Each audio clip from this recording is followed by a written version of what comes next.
I can't quite believe it. I've worked for 2 months solid and actually somehow managed to reduce both the number of assets as well as the number of lines of code. Doesn't feel like a lot of progress, but there has been some important changes. Here's what the game now looks like. The reduced assets at least are easy to explain. After the last devlog, I decided to continue on with restyling things, which has meant I've gotten rid of all the third-party assets used on the map. There are still some being used in the GUI, but I'm happy with those for a while. The main objective was to change the feel of the game, and I think I've done that. I did waste an entire month working on a new river system though. That wasn't much fun, and nearly drove me mad, but I'll get to that in a bit. For reference, this is what the map looked like before. Fairly different, right? Well, after the last devlog, I immediately began changing some of the terrain assets, but quickly ran into an annoying rendering bug where lines were appearing on them, and it took ages to work out why. Turns out that some past smart bastard had set up the image assets so that whilst they were all saved as individual files, they were compiled into sprite sheets when starting the game to make it draw things faster. As it happens, it genuinely wasn't an issue I had introduced, and it was actually a low-level bug in the rendering for Monogame which doesn't deal with smaller than single pixel sizes correctly in some cases. The bug is that when displaying that extra part pixel, it actually uses some of the neighbouring image on the sprite sheet, resulting in those lines. The fix was annoyingly simple. Change that sprite sheet code so that each image is given an extra 1 pixel transparent border around it, so that when the buggy width is used, it at least doesn't look bad. It took me a long while to work this all out though, and I had some pretty metal things happen when testing. Like, one time I completely messed up how assets zoom, leading to a bunch of black space. And they then made it even worse. But eventually we got there. Amazing how easy it is to break everything when you're in control of every aspect of the game. Now, after all that mess, I spent a lot of time making and improving art assets. Each one went through quite a few variations, so keep that in mind with the video clips as they continue to change right up until this week, and some of the old clips of worse versions in.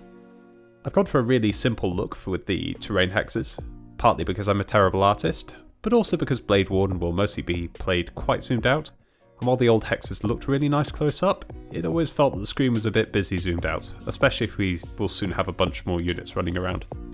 The constructions were interesting to work on. I've gone for a more pastel look, which is certainly much better than the first version I tried. In the future, it would be nice to add some variations to each one, especially with the farmland, but these will do for now. And then the roads are, I guess, okay. These are the ones I'm least happy about, because while there's 64 of the buggers, I didn't even manage to get all of the straight roads to actually be straight, so I'm mildly irritated by that. Definitely one for the future to-do list. Now this is where I got to the damnable rivers. It began so innocently. Oh, I thought, it really looks bad when the rivers and roads run in the same direction with the current assets. It would surely be the best idea ever to instead run the rivers along the edge of the hexes instead through the middle, so they don't ever get in each other's way. I'm sure it won't be much work. Spoiler, I was wrong. Oh, so very wrong. I wasted an entire goddamn month getting these working. You're probably having fun enjoying Christmas, right? Well, now you blighters know what I did during my festive break. On the face of it, the change of the river assets from this old style to the new one doesn't look too bad, right? The assets themselves look fairly simple, if annoying to line up correctly with each other. In fact, there are even half as many river assets in the new version than there are in the old one too. The art was fine, the problem was running rivers between hexes. You see, working out where rivers should go and what other rivers they are next to required fundamentally different methods than I had built before, because for each hex there is 2 hex edge x coordinates, but 3 hex edge y coordinates. So I can't just pretend they are squares when storing the data. Hex edges are also connected in only certain directions depending on where they are.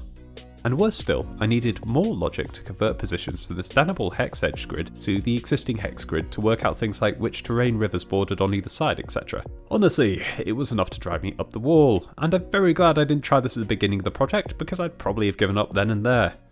We got there in the end though, and completing it and actually getting it working was probably one of the best Christmas gifts I could have gotten. And now, after the entirely unplanned waste of a month, the rivers once again generate and run to the sea correctly, where the new river mouth and coast textures are in use too. I was very happy to finish this all, and spent a while working on some more minor changes afterwards, like updating the border textures so that they are red when next to an enemy, changing the GUI so it has rounded corners without a white border, changing the GUI font used, and actually creating an enemy faction, so there now is a player, the enemy, and independents, although these only own the water and void hexes at the moment.